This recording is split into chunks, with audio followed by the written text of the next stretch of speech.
بالله من الشيطان اللعين الرجيم. بسم الله الرحمن الرحيم. الحمد لله المتفضل الوهاب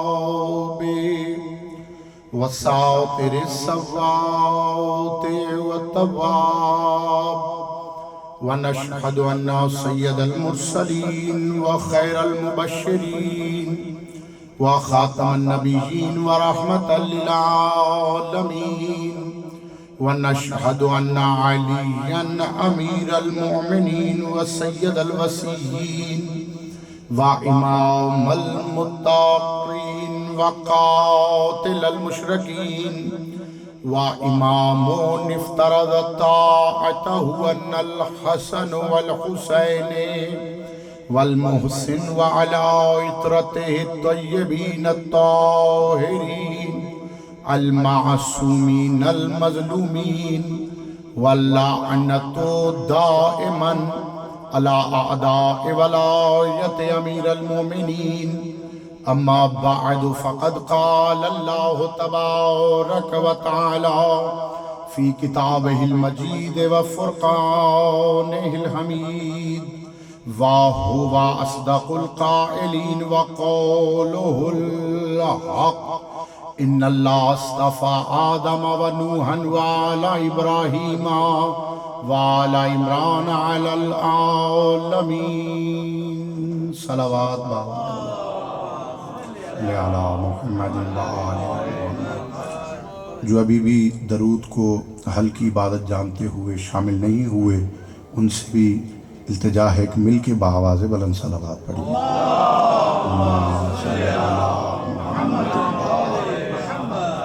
اذان محترم، سامعین گرامی قدر، سلسلہ بیان شروع کرنے سے پہلے دعا ہے رب ذوالجلال سے کہ وہ ہماری اس عظیم اور جلیل القدر عبادت کو اپنی بارگاہ میں شرف قبولیت عطا فرمائے. شرکاء کی، منتظمین کی اور خصوصاً بانیان مجالس کی اس سعی و کوشش کو امام زمانہ بقیت اللہ خلیفۃ الرحمن اپنی بارگاہ میں قبول اور منظور فرمائے.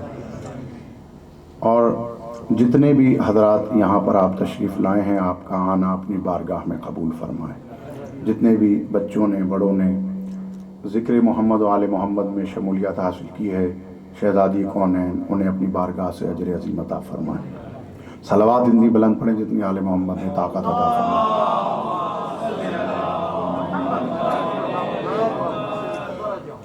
آپ کے اذہان عالیہ میں ہے کہ آج کی مجلس اعزاز دو ہستیوں سے منسوب ہے. ایک ہستی کا لقب ہے المصطفیٰ اور دوسری ہستی کا لقب ہے المجتبیٰ. پہلی ہستی کا نام محمد مصطفیٰ ہے صلی اللہ علیہ وآلہ وسلم، اللہم صلی علی محمد وآل محمد. اور دوسری ہستی الحسن المجتبیٰ علیہ الصلاۃ والسلام، اللہم صلی علی محمد وآل محمد. سورہ آل عمران میں جو اللہ ارشاد فرما رہا ہے، بڑی آسان گفتگو، کوئی جلدی نہیں، کہ ہم نے مصطفیٰ کیا ہے آدم کو، ہم نے مصطفیٰ کیا ہے نوح کو، اور پھر ہم نے مصطفیٰ کیا آل ابراہیم کو، اور پھر ہم نے مصطفیٰ کیا آل عمران کو. عالمین پر توجہ فرمائیے گا. نام لیے اللہ نے آدم کا، پھر نوح کا، پھر آل ابراہیم کہا، پھر آل عمران کہا. یہ الگ بحث ہے کہ عمران کون سا والا عمران ہے، وہ ہم واضح کر سکتے ہیں کہ یہ کون سا والا عمران ہے. اس بحث میں ہم نے نہیں جانا، صرف آج کے موضوع پر ہی میری نظر ہے.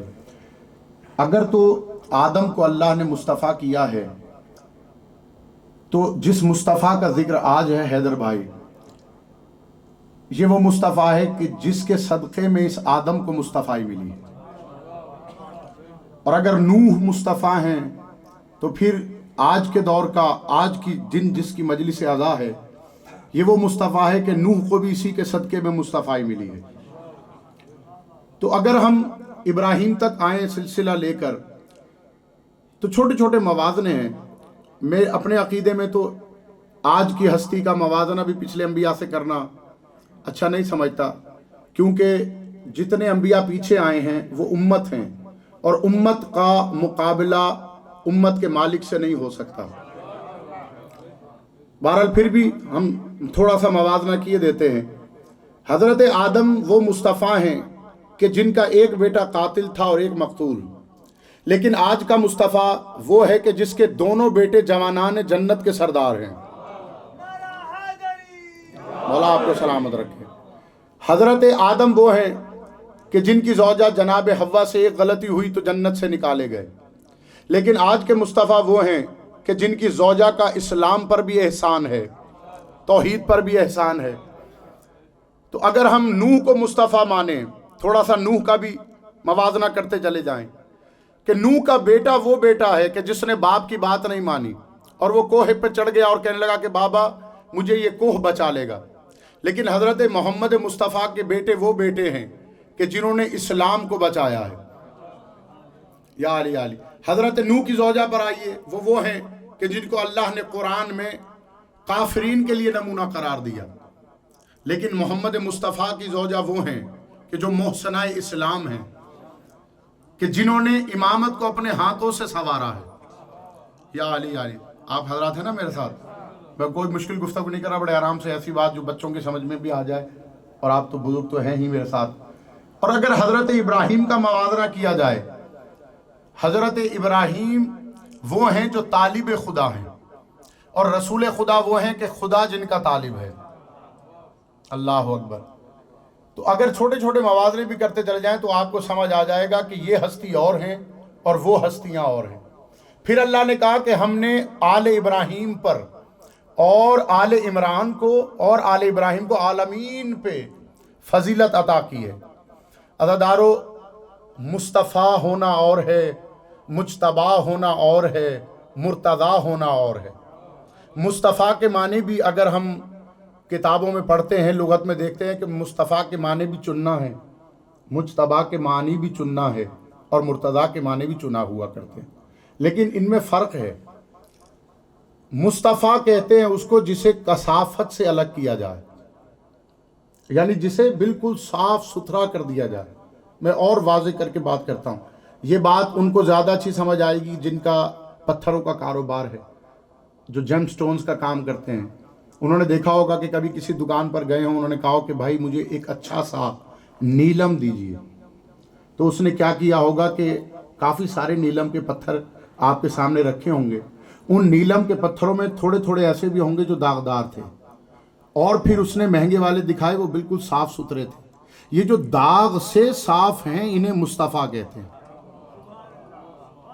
جب تک سارے واہ واہ نہیں کرو گے میں آگے نہیں چلوں گا۔ اس کا مطلب ہے آپ غور نہیں کر رہے، کیونکہ کلاس میں جب پڑھا رہا ہوتا ہے ٹیچر تو سارے اسٹوڈنٹس کو دیکھتا ہے کہ سارے متوجہ ہیں یا نہیں، تو اس سے بڑی کلاس کوئی نہیں ہوتی۔ یہ مکتب محمد و آل محمد۔ تو میرے بھائی جو بالکل کثافت سے پاک ہوں انہیں مصطفیٰ کہتے ہیں۔ اور پھر توجہ کیجیے گا، بہت بڑا جملہ میں دینے جا رہا ہوں، جملہ ادب ہے۔ جو مصطفیٰ کے گھر میں مصطفیٰ ہو اسے مجتبیٰ کہتے ہیں۔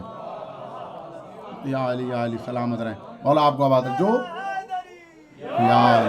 جو مصطفیٰ کے گھر میں مصطفیٰ ہو، یعنی جو مصطفیٰ کے گھر میں چنا گیا ہو، اسے کہتے ہیں مجتبیٰ۔ یعنی میں مثال سے پھر واضح کروں کہ پتھروں میں سے جتنے چھوٹے چھوٹے نیلم تھے الگ کر کے ایک بڑا نیلم نکال لیا گیا، اسے مجتبیٰ کہتے ہیں۔ اور پھر بڑے نیلم کافی سارے ہوں تو ان میں سے آپ ایک اپنے لیے رکھ لیں، باقی سیل کے لیے رکھیں۔ جو سیل کے لیے رکھے وہ مجتبیٰ ہیں، جو اپنے لیے رکھا وہ مرتضیٰ ہے۔ یا علی علی مولا آپ کو سلامت رکھے، جیتے رہیں۔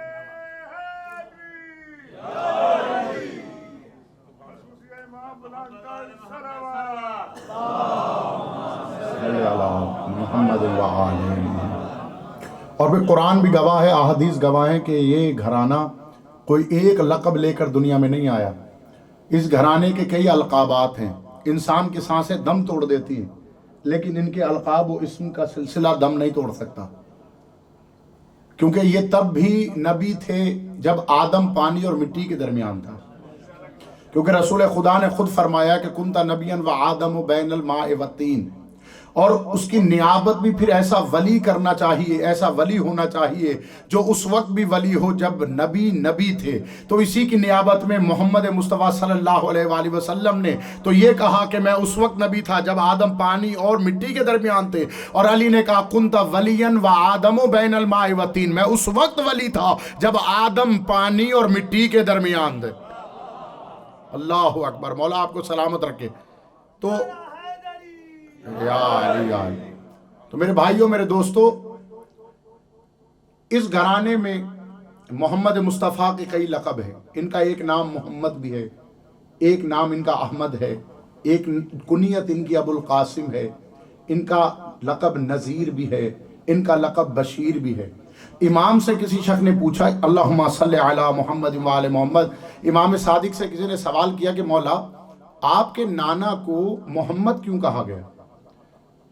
تو رسول خدا صلی اللہ علیہ وآلہ وسلم کی حدیث امام نے فرمایا کہ اس لیے انہیں محمد کہا گیا کہ سب سے زیادہ ان کی تعریف کی گئی کائنات میں، ان سے زیادہ کسی کی تعریف اللہ نے نہیں کی، اس لیے انہیں محمد کہا گیا۔ پھر سوال کرنے والے نے سوال کیا کہ انہیں احمد کیوں کہا گیا؟ فرمایا کہ جب کچھ نہ تھا، یا وہ تھے یا یہ تھا، تو انہوں نے جتنی حمد اس کی ہے اتنی کسی نے اس کی حمد نہیں کی۔ اللہ اکبر، اس لیے انہیں احمد کہا گیا۔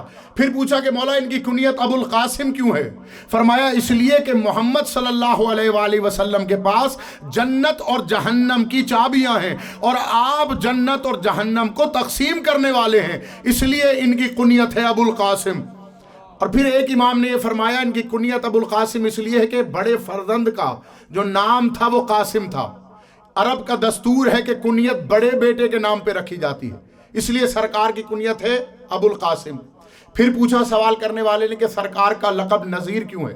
فرمایا اس لیے کہ رسول خدا لوگوں کو اللہ کے عذاب سے ڈراتے ہیں، اس لیے ان کا نام نذیر ہے۔ اور پھر کہا کہ ان کا لقب بشیر کیوں ہے؟ فرمایا اس لیے کہ لوگوں کو جو اطاعت گزار ہیں انہیں جنت کی بشارت دیتے ہیں، اس لیے بشیر ہیں۔ یہ جو میں نے آہستہ آہستہ گفتگو شروع کی ہے یہ کسی وجہ سے کی ہے تاکہ آپ توجہ رکھیں۔ اگر شروع ہی سے بھاری الفاظ کے ساتھ اور بڑے مشکل موضوع کے ساتھ گفتگو شروع کر دی جائے تو پھر سمجھنے والوں کے لیے، خاص طور پر بچوں کے لیے مشکل ہوتی۔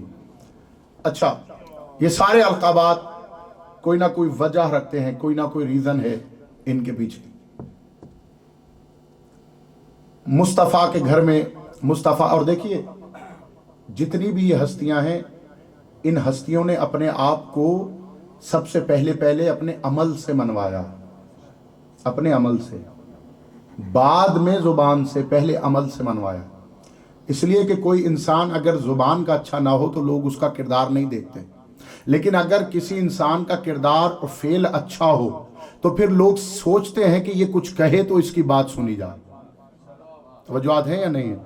تو اسی طرح رسول خدا نے جب دنیا میں تشریف لائے تو پہلے 40 برس اپنا کردار، اپنا فعل کر کے زمانے کو بتایا کہ جو ہم کہتے ہیں وہ ہم کرتے ہیں۔ اسی طرح جو اس گھرانے کے پلے ہوئے تھے ان کے کردار میں بھی یہی چیز رچی بسی تھی کہ جو کہتے تھے وہ کرتے تھے، اور جو نہیں کہتے تھے وہ نہیں کرتے تھے، اور کسی کو کرنے بھی نہیں دیتے تھے۔ توجہ ہے یا نہیں؟ دیکھیے رسول خدا صلی اللہ علیہ وآلہ وسلم نے ہر موقع پر اللہم صلی علی محمد و آل محمد ان حضرات کی توصیف اور ان حضرات کا تعارف کروایا، اور رسول خدا موقع تلاش کیا کرتے تھے کہ ہر موقع پر اپنے ان خاص اقربا کا، ان اہل بیت کا تعارف کرایا جائے۔ آج کی تاریخ جس امام سے منسوب ہے، جن کا تابوت برآمد ہونا ہے، میں انہی کے چند فضائل آپ کی خدمت میں بیان کروں اور پھر آپ کی دعاؤں کی چھاؤں میں رخصت ہوں۔ آپ مجلس ماتم کا جو اہتمام ہوا ہے، ماتم کریں جس مقصد کے لیے آپ یہاں تشریف لائیں۔ مسجد نبوی کھچا کھچ بھری ہوئی تھی، صحابہ کا مجمع تھا۔ رسول خدا صلی اللہ علیہ وآلہ وسلم نے دیکھا کہ امام حسن تشریف لائے، اللہم صلی علی محمد و آل محمد۔ رسول خدا کی زبان سے خطبہ فیض جاری تھا، یا میں اگر یوں کہوں کہ آب وحی کی دھلی ہوئی زبان سے وحی کے الفاظ جاری تھے۔ دور سے امام حسن کو آتا ہوا دیکھا تو کیا دیکھا کہ حضرت کا قدم اقدس خرقے میں الجھا، اور قریب تھا کہ امام حسن زمین پر تشریف لاتے۔